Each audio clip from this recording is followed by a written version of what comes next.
দর্শক, বাংলাদেশ সরকারের পক্ষ থেকে এই মর্মে উদ্যোগ গ্রহণ করা হয়েছে যে বাংলাদেশে রেকর্ড সংক্রান্ত যত মামলা আছে তা একেবারে বাতিল করা হবে। রেকর্ড খতিয়ান আর সংশোধন করতে হবে না, এসিল্যান্ট অফিসে আর যেতে হবে না, বাংলাদেশের কোনো আদালতে রেকর্ড সংক্রান্ত কোনো মামলা আর থাকবে না। দর্শক, বাংলাদেশ সরকারের পক্ষ থেকে ডক্টর ইউনূসের নেতৃত্বে এবং তার নির্দেশনায় এরকম একটি সিদ্ধান্ত গ্রহণ করায় আমরা তাকে সাধুবাদ জানাই। দর্শক, বর্তমান সরকার বিডিএস জরিপে বদ্ধপরিকর যে রেকর্ড সংক্রান্ত যত মামলা আছে তা জিরো লেভেলে নিয়ে আসবে।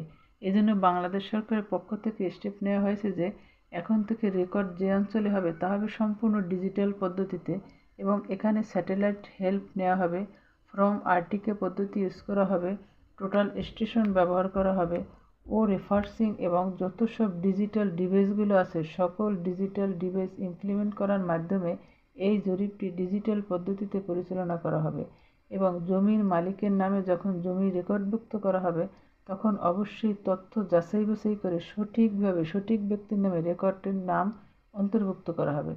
সরাসরি উপস্থিত থেকেও রেকর্ডভুক্ত হলো কিনা দেখতে পারবে।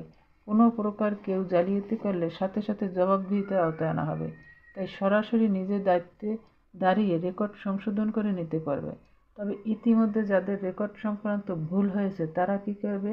এ ব্যাপারে সরকার সিদ্ধান্ত করেছে যে রেকর্ড সংক্রান্ত যত মামলা আছে তা দ্রুত নিষ্পত্তি করতে প্রত্যেকটি আদালতের ট্রাইব্যুনালে মাননীয় জজ সাহেবদের নির্দেশ দেওয়া হয়েছে মামলাগুলো দ্রুত নিষ্পত্তি করে দিতে।